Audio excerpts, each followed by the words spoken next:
Hello प्यारे साथियों, मैं आप सभी की फिजिक्स एजुकेटर फिरदौस जहां मैं आप सभी के सपोर्टिव चैनल फिरदौस ट्यूशन क्लासेस पर आप सभी का स्वागत करती हूं।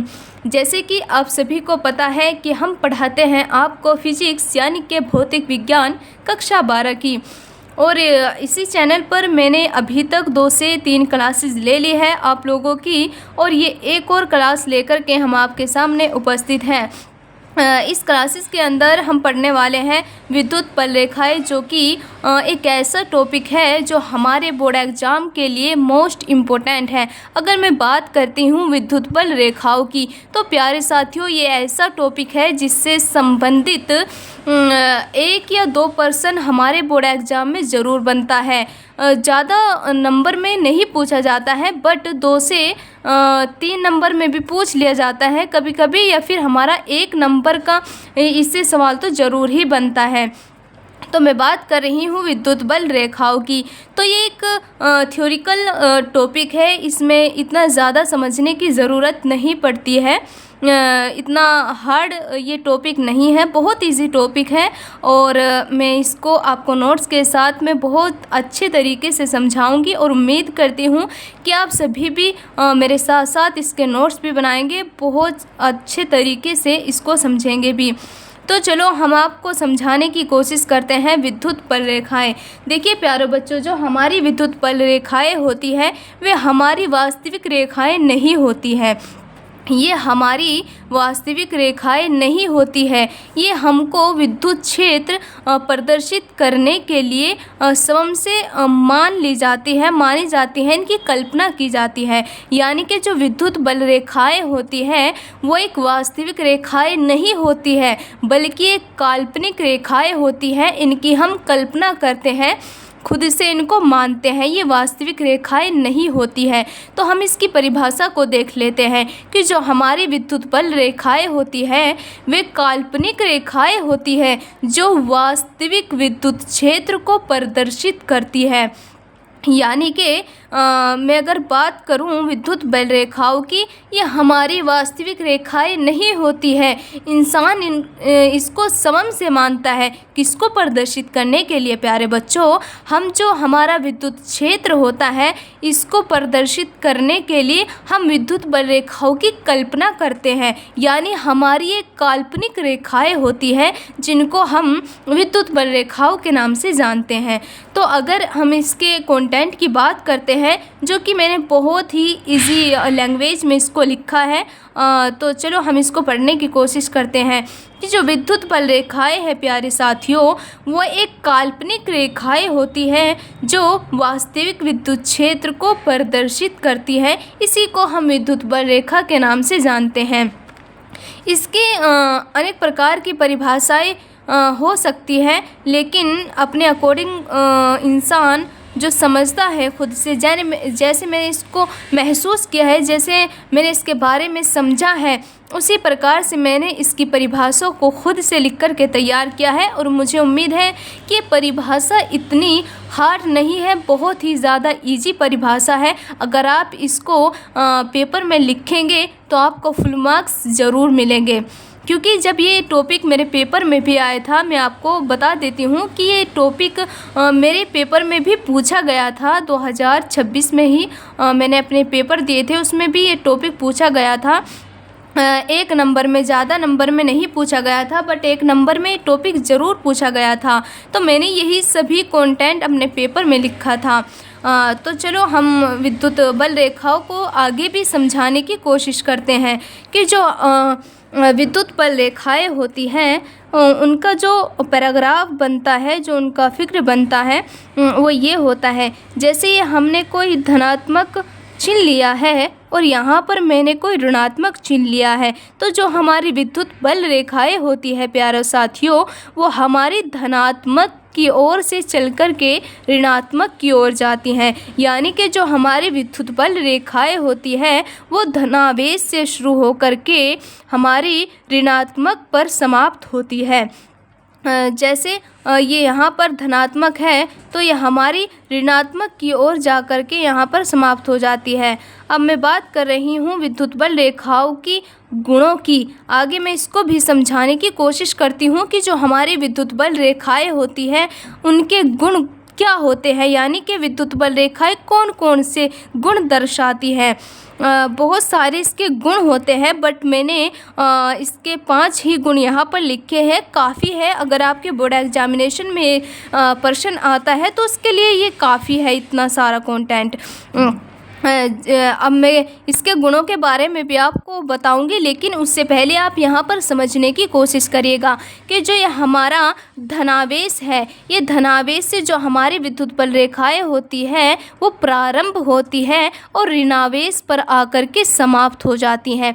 ऐसा नहीं है कि विद्युत बल रेखाएं इधर से इधर जाती हो या फिर इधर से इधर जाती हो, ये उल्टी सीधी नहीं जाती है। ये केवल धनावेश से शुरू होती है और ऋणावेश पर आकर के समाप्त हो जाती है। इन्हीं को हम विद्युत बल रेखाओं के नाम से जानते हैं।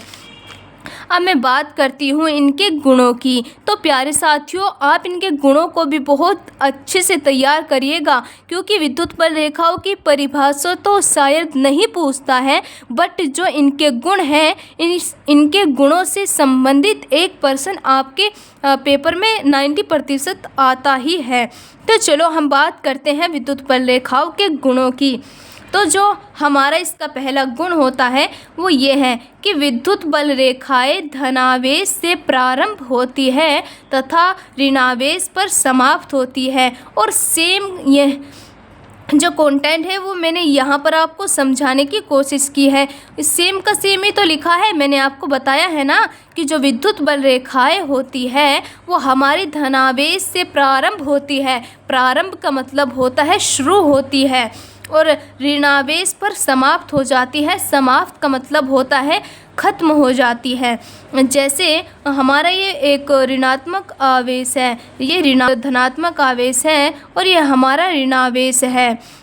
तो जो हमारी विद्युत बल रेखाएं होती है, इसी कंटेंट्स के हिसाब से मैं यहाँ पर आपको समझाऊंगी। जो विद्युत बल रेखाएं होती है, यहाँ पर ये क्या कह रहा है इसका गुण, कि धनावेश से प्रारंभ होती है, यानी कि धनावेश से क्या होगी, शुरू होगी और ऋणावेश पर समाप्त होती है। यानी कि ऋणावेश जो है इस पर क्या हो जाएगी, समाप्त हो जाएगी आकर के। उसी प्रकार से जैसे ऋणावेश से यहाँ पर क्या हुई, प्रारंभ हुई, यानी कि शुरू हुई और ऋणावेश पर समाप्त हो गई। तो इन्हें ही हम विद्युत बल रेखाओं के नाम से जानते हैं। अब आता है हमारा दूसरा गुण। हम बात कर रहे हैं विद्युत बल रेखाओं के सेकंड गुण की। तो इसका जो सेकंड गुण है वो ये कहता है कि विद्युत बल रेखाएं धनावेश के कारण विद्युत बल रेखाओं की दिशा दूर की ओर होती है। अब चित्र के माध्यम से मैं आपको ये भी समझा देती हूँ कि जो हमारी ये बात यहाँ पर लिखी है वो हम आपको चित्र के माध्यम से समझाने की कोशिश करते हैं। जैसे यहाँ पर लिखा है कि धनावेश के कारण, तो सबसे पहले यहाँ वर्ड आया है धनावेश, तो मैं धनावेश यहाँ पर मान लेती हूँ कि ये कह रहा है कि धनावेश के कारण विद्युत बल रेखाओं की दिशा दूर की ओर होती है। दूर की ओर का मतलब है कि यहाँ पर जो इनकी विद्युत बल रेखाओं की दिशा होगी वो धनात्मक से बाहर की ओर होगी, दूर की ओर होगी। अब मैं बात कर रही हूँ इसके थर्ड गुण की। जो विद्युत बल रेखाओं का जो हमारा तीसरा गुण है वो क्या कहता है, तो देखिए प्यारे साथियों कि ये कहता है कि ऋणावेश के कारण विद्युत बल रेखाओं की दिशा भीतर की ओर होती है, यानी कि अंदर की ओर होती है। ऋणावेश का मतलब होता है निगेटिव। तो चलो हम मान लेते हैं, ये मैंने कोई नेगेटिव मान लिया है, नेगेटिव चार्ज मान लिया है, यानी कि ऋणावेश मैंने यहाँ पर मान लिया है। तो ये जो यहाँ पर गुण लिखा है इसका कहना है कि ऋणावेश के कारण विद्युत बल रेखाओं की दिशा भीतर की ओर होती है। इस वर्ड पर ध्यान दीजिएगा, क्या कह रहा है कि भीतर की ओर होती है। जैसे जो हमारी विद्युत बल रेखाएं हैं जो इनकी दिशा में बना रही हूँ वो अंदर की ओर मैं बना रही हूँ। क्योंकि जो हमारा ये तीसरा गुण है, इस गुण में यही लिखा है कि जो ऋणावेश के कारण विद्युत बल रेखाओं की दिशा होती है वो भीतर की ओर होती है। अब हम बात करते हैं इसके चौथे गुण की। चौथा गुण देखिए प्यारे साथियों क्या कहता है। चौथा गुण जो कहता है वो ये कहता है कि विद्युत बल रेखाएं सतत होती हैं। अब आपके माइंड में ये सवाल आया होगा कि सतत का मतलब क्या होता है। तो प्यारे साथियों, आपकी जानकारी के लिए मैं ये बता देती हूँ कि सतत का मतलब जो होता है वो होता है हमारा लगातार। क्या होता है प्यारे साथियों? लगातार। सतत का मतलब होता है लगातार, यानी कि जो विद्युत बल रेखाएं होती है वो लगातार चलती रहती है। वो ऐसा नहीं है कि जैसे इस धनावेश से शुरू हुई और इस बीच बीच में यहाँ पर रुक गई और फिर दूसरी आई, वो थोड़ी और आगे चली गई। ऐसा नहीं होता है प्यारे बच्चों। जैसे मैंने यहाँ पर दिखाया है कि यहाँ से धनावेश से शुरू हुई और यहाँ पर रुक गई, तो ऐसा नहीं होता है विद्युत बल रेखाओं में। विद्युत बल रेखाएं जो होती है वो सतत होती है, यानी कि लगातार चलती रहती है, वो बीच में कहीं पर भी नहीं रुकती है। तो उन्हें ही हम विद्युत बल रेखाएं के नाम से जानते हैं। अब आता है इसका पांचवा गुण। अब प्यारे साथियों, पांचवें गुण के बारे में भी हम आपको अच्छे से जानकारी करा देते हैं।